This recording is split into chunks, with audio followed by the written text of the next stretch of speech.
Want to hear something insane? When I started using these 4 habits, I went from feeling stuck in Logic Pro to releasing over 65 songs on Spotify, and my productivity just skyrocketed. Most people never develop these habits, so they stay trapped endlessly tweaking one song instead of finishing and releasing music. So in this video, I'm going to reveal the 4 habits that have helped me a lot and many of my students like Jim or George to release music more often. Oh, and stick around to the end. I'm going to share a $15 hack that makes the entire process way easier. But first, let's dive into habit number 1. A few years ago, I struggled coming up with new ideas for songs. So I made it a point to figure out how to come up with ideas faster. As a full-time producer and songwriter, it was critical for me to create ideas quickly and consistently because I got to get paid. The struggle here came from every idea feeling like I've already done this before, you know what I mean? But this all changed when I started dedicating focused time to practice and play my instrument. And doing so with this one very specific tool in Logic, which I'll share in a bit. But just sitting down with my instrument and not having the burden of creating the idea, just the enjoyment of practicing and playing, this has helped me come up with hundreds of new ideas, licks, and chord progressions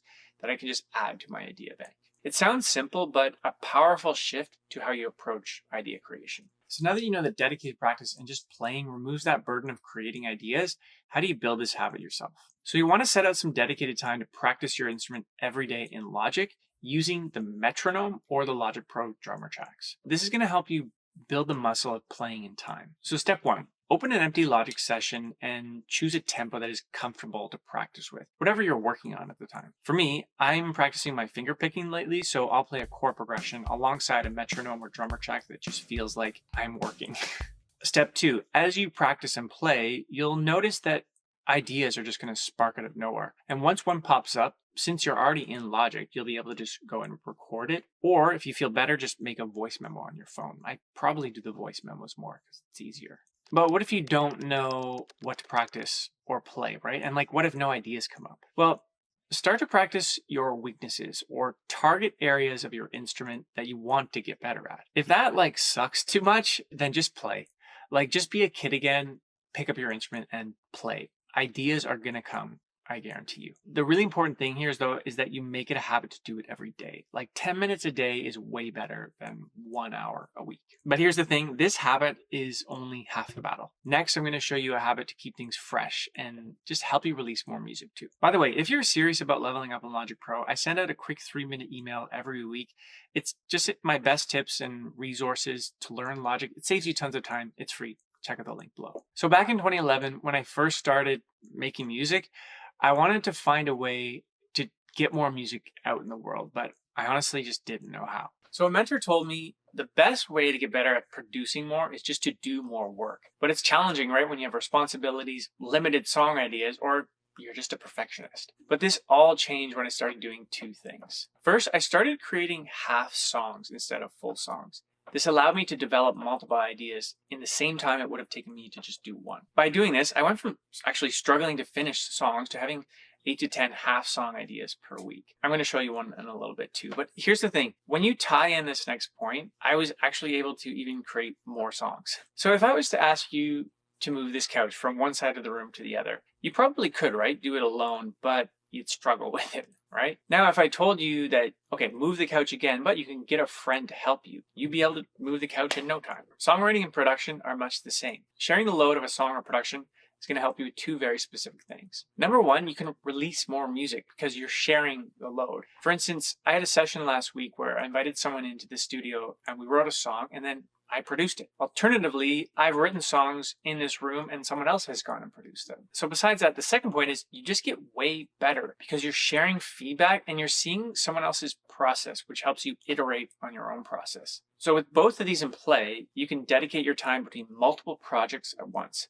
This keeps things way more fresh and exciting. Okay, so now that you know that half songs and co-writing can supercharge your growth, how do you do this yourself? Let's break this down into steps. Okay, so step 1 would be take the song ideas that you've been adding to your song bank in habit number 1 and start building out these song ideas into only half songs. So verse, pre, chorus. Step 2, reach out to songwriting or production friends and try to co-write or finish these songs together. The problem here is if you just don't have a community of people that you can connect with, right? So my advice would be to start connecting with people in your city at local open mics or meetup.com. I know it sounds strange, but This is actually one of the best ways that I've met some of my best friends. Okay, so those are two jumbo habits that are going to take some work on your part. Sorry, I never said this was going to be easy. So with that, let's move on to a super simple habit that you can definitely start today, and it's going to save you tons of time in the future. Imagine never having to tweak the same settings ever again. Yes, please. That's what this next habit does for you. So this is a song I'm currently producing, and I want to specifically show you one really important thing.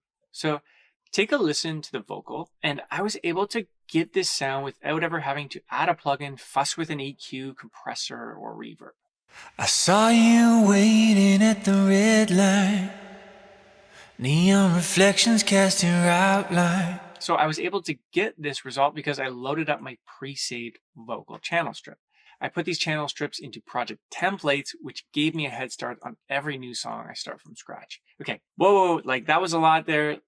Let's break it down. Let me show you exactly how to do this yourself. Let's first discuss channel strips. So step one, let's say you want to recreate this same vocal setting for yourself. In order to do this, you're gonna have to start with an audio track and add the plugins that will make your vocal shine. On my track, you can see that I have EQ, compression, reverb, and de-essing. Copy me if you want and use the same plugins, or try whatever works for you. If you're wondering, I've just used presets within each plugin itself. So step two, save this as a channel strip by clicking here, save channel strip setting as. Step three, now whenever you like to recall these plugins, you can add an audio track and quickly load up this channel strip. Step four, as you create more songs, you'll start to add and edit these channel strips and overwrite them because you realize, you like this new setting, or you like trying this other new plugin, and you'll eventually build up many channel strips. So now let's talk about project templates, which supercharge your channel strips. So step one is open up an empty Logic Pro session and add an audio track. It has to be empty, or it should be. Step two, load up your vocal channel strip that you've just created in the previous steps. Go further and add like an aux track or any other effects you like. For example, perhaps a large reverb to give a huge vocal space behind it like mine. Step four is now go to File, Save as Template. Give it a name like My Awesome Template, Booyah, or whatever. Step five is you now have a head start with every new song you make. And as you build this habit, you'll slowly start to add more things to your project template that's going to save you even more time in the future too. Now here's the thing. All of these habits can be wrapped up into this one next mega habit that will make you probably more productive than Elon Musk running like 100 companies. Maybe. Have you ever sat down to work on a track only to get lost like tweaking the snare drum for an hour? That's where the chunk method comes in. No, not Chuck. Although every time I think of this method, I think of Chuck Norris. Man, such good TV.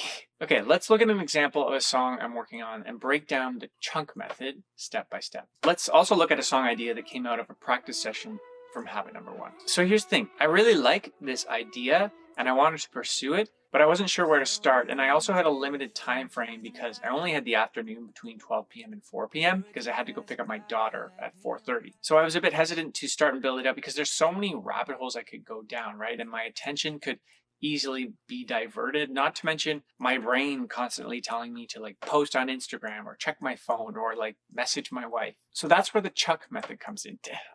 Chunk. So that's where the chunk method. Okay, so how do we use the chunk method in your own songs? Step one is establish your time frame of how long you'll be working on a song. For me, I had 4 hours. For you, it could be 1 hour, 2 hours, 10 hours. It doesn't really matter. Step one is just establish the time frame. Step two is define the chunks you will work on in your time frame. So for me, I wanted to work on the beat, the soundscape, the lead vocal, and the harmonies. So step three is define your chunk time. My suggestion would be 30 minutes. It's long enough to get something done, but short enough to keep things moving and keep it fresh. So with these 3 steps, for example, my chunks look like this. Chunk 1, build the beat. Chunk 2, experiment with some spacey sounds. Chunk 3, work on lead vocal. Chunk 4, take a break. Chunk 5, finish lead vocal. Chunk 6, work on harmonies. Chunk 7, edit anything I've missed. And then chunk 8, get a rough mix. Okay, so step 4 is set a timer, commit, and work on the chunk. I really believe though you should invest like 15 or 20 bucks into something called a time timer, which just keeps you locked in and away from using the timer on your phone. I sit mine right on my desk and it's honestly a game changer. So the entire chunk method is gonna fall apart unless you bow down to the timer and just remove the distractions. Phone away, dialed in. Honestly, this habit will change your life. The thing is though, some weeks you're going to be totally on, and then other weeks you're just going to be totally off. And this is just the battle of songwriting and producing. But if you want to take it even further, watch this video here. I've tried to condense 8 years of Logic Pro advice in 8 minutes.